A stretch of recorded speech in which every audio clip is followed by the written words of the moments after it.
Vous la connaissez, elle s'appelle Valérie Kutkovitz. Elle vous prépare des bons plans. Vous montez sur son site quand vous voulez sortir à Jérusalem et vous avez tout en une seule fois. C'est quand même génial. Donc préparez-vous. Encore des idées de sortie. Quoi faire, quoi voir, c'est maintenant. Valérie Kutkovitz, bonjour. Bonjour. Ben voilà, une fois je dis vite, une fois je dis vite. En plus, elle ne corrige pas, elle s'en fiche, donc c'est pareil. Bon, ok, mais enfin la bonne façon, c'est vite. Alors la Biennale, 4e édition, Echal Shlomo, vraiment un rendez-vous qui prend de plus en plus d'importance. Voilà, c'est la 4e édition. C'est quand même chouette. Ouais, c'est vraiment très sympa. On en a parlé sur l'antenne, mais là, on revient pour d'autres expositions. Voilà, il y a 200 artistes qui viennent de 15 pays différents. Il y a 30 expositions, il y a 14 lieux. Alors d'abord, c'est très sympa de voir plein d'œuvres modernes, etc. Mais c'est aussi l'occasion de visiter certains lieux qui sont généralement pas forcément ouverts au public. Par exemple, le YMCA, c'est la première fois qu'ils accueillent des expositions. On va dans la piscine des femmes, etc. Donc tout ça, c'est très sympa.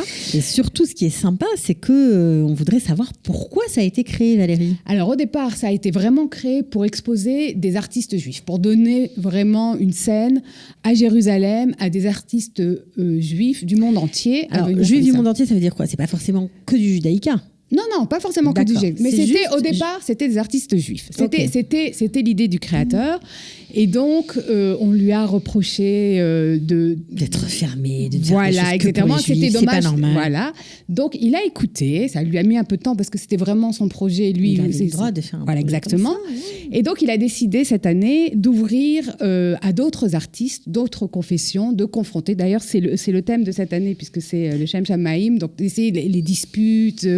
Comment est-ce qu'on voit la marloquette. Exactement. Comment est-ce qu'on peut voir ça aussi dans d'autres artistes? Donc, il a ouvert à d'autres artistes venant d'autres. Il y a une Indienne qui se pose des questions. Voilà, qui a fait comme ça une vidéo sur la communication, les prières sans mots, comme ça. Donc, c'est très marrant parce qu'elle a filmé ça en Inde et elle a filmé en Israël. Voir les gens, comment est-ce qu'on se transmet, les traditions qui se transmettent à l'oral, pas à l'écrit, non, c'est pas sans mots, pardon, mais à l'oral et pas à l'écrit. Donc il y a comme ça cette confrontation entre les choses. En tout cas, si vous aimez l'art, si vous aimez avoir des pistes de réflexion différentes, si vous aimez vous balader dans Jérusalem, découvrir des artistes, c'est chouette. Alors moi j'aime bien parce que vous nous avez amené des artistes très différents. Alors on va voir quelques photos, on va d'ailleurs les commenter. Alors il y a Jean-Pierre Veil avec l'exposition. Alors ça, c'est les poissons. Celle-ci, c'est les poissons. Alors les poissons, c'est quoi? Alors c'est un grand mur où il y a 1000 poissons en faïence, qui sont vraiment très jolis. Ça s'appelle I am not. Je ne suis pas. Pourquoi? Parce qu'il y a un poisson qui va dans l'autre sens. Il faut le trouver. Je vous dis pas où il est. C'est comme chercher Charlie, en fait. Exactement. Charlie. Mais bon, donc ça, c'est une artiste qui s'appelle Andy Lavine Arnovitz, qui a fait aussi une autre exposition qui est à Echal Shlomo sur Venise. Et c'est quelqu'un qui lui a demandé de réunir des artistes juifs pour parler de l'environnement, parce que Venise, on sait, voilà, etc. Et il voulait avoir un peu une inspiration juive sur les problèmes d'environnement, etc., etc. Donc il y a aussi une autre exposition de elle. Alors, I am not au YMCA, c'est gratuit, on rentre comme ça? Non, alors la Biennale, ça coûte 45 shekels. Vous prenez un billet et donc vous avez l'entrée dans toutes les expositions. Et vous n'êtes pas obligé de faire tout le même jour. Vous pouvez jusqu'à la fin, c'est jusqu'au 28 novembre. Voilà. Donc vous pouvez aller faire une exposition un jour, 2 expositions un autre jour, comme vous voulez. Vous achetez un petit billet, on l'achète où? Sur place? Alors soit sur Internet, soit à l'entrée. Je suis pas sûre que ça soit à chaque entrée d'exposition, mais il y a quelques entrées. Echal Shlomo, c'est sûr que voilà, exactement. Vous pouvez acheter. Voilà. Donc en plus on peut visiter les lieux aussi. Il y a des galeries intéressantes, des choses comme ça. Bon, moi j'ai bien aimé Jean-Pierre Veil. Ah voilà, alors Jean-Pierre Veil, donc il a fait une exposition qui s'appelle Love. Et c'est très joli parce que c'est des tableaux d'abord en relief. Voilà, c'est ce qu'on voit à l'écran. Voilà, je trouve que c'est très poétique et c'est il y a à chaque fois une phrase et puis qu'est-ce que cette phrase lui a inspiré, et ça fait penser un peu aux contes pour enfants. Lui, il dit que c'est un peu des contes pour adultes.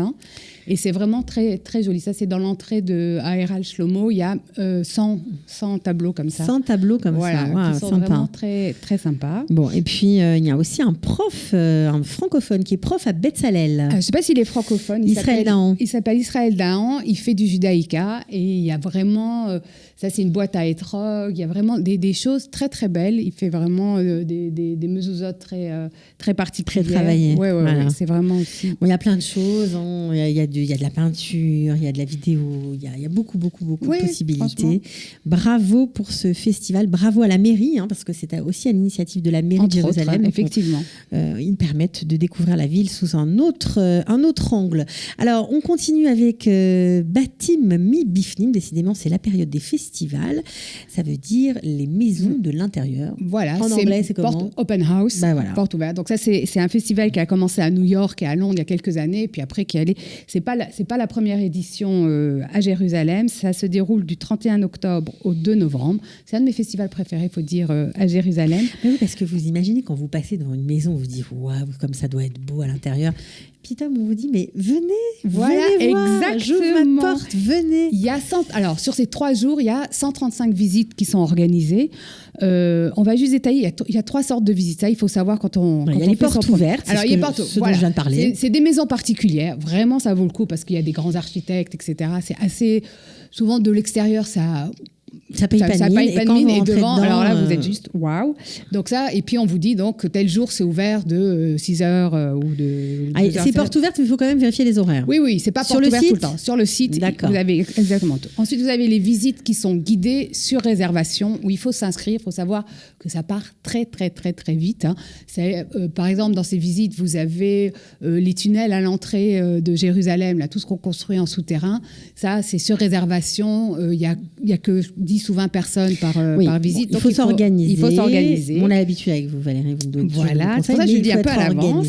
Et il y a des visites guidées qui ne sont pas sur réservation, mais qui sont réservées aux 10, 30 ou 60 premiers venus. Tout ça, de toute façon, c'est écrit aussi sur le site et ça peut être très sympa. Il y a vraiment, c'est gratuit ou pas? Tout est gratuit. Rien n'est payant, vraiment, tout est gratuit. Ouais. Il y a même des visites à vélo, il paraît. Voilà, cette année, parce que comme il y a eu plein de développements dans les pistes cyclables, donc ils ont décidé de faire une piste cyclable en trois bouts.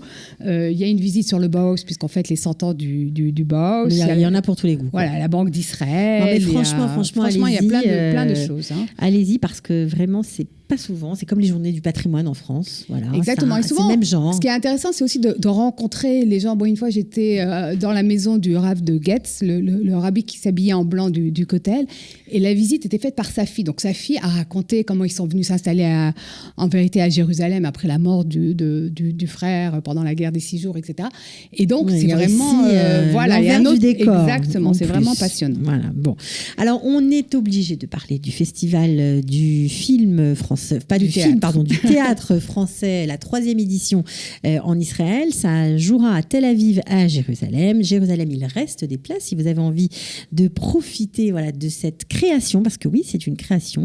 C'est une pièce écrite par Simon Wiesenthal. Ça s'appelle Fleurs de soleil et c'est un seul en scène, le premier de Thierry Lhermitte. Allez-y, le 28 novembre à Jérusalem. Allez-y, écrivez, contactez, téléphonez, montez sur le site de Valérie. Voilà, prenez vos places. Exactement. Voilà. Quoi d'autre, Valérie? À l'agenda, alors il y a une conférence de Delphine Orviller le mardi 29 octobre au Centre Romain Gary sur qu'est-ce que l'identité juive. Mm-hmm.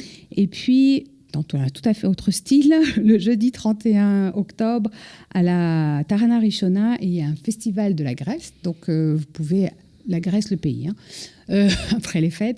Donc, vous pouvez aller manger grec, écouter de la musique. Enfin, il y aura une bonne ambiance. Voilà, exactement. Sympa. Ouais, oui. Tu vas y aller? Je sais pas, on verra. Non, parce qu'on veut savoir, Noël. Oui. Voilà. Je ne suis pas partie. Mais presque. Oui, on me rencontre. Bon, en tout cas, moi, un petit conseil que j'ai appris de Valérie, évidemment. Évidemment, je n'invente rien. Donc, si vous voulez aller vous rendre en voiture dans ces festivals, si vous voulez vous balader dans Jérusalem, le 1er novembre, il faudra allumer ses phares, même en plein jour. pas dans la ville. En dehors des villes. Voilà, si on est voiture, c'est en dehors des villes. Si on est taxi, bus, c'est partout. En dehors des villes jusqu'au 31 mars. Sinon, ça vous coûte 100 shekels et 2 points sur votre permis. Voilà, donc de Tel Aviv à Jérusalem, il faut aller les femmes. Merci beaucoup, Valérie. De rien. À bientôt. Au revoir. Ciao. Les bons plans pour profiter de la vie à l'israélienne, c'est tous les jours sur Studio Kalita.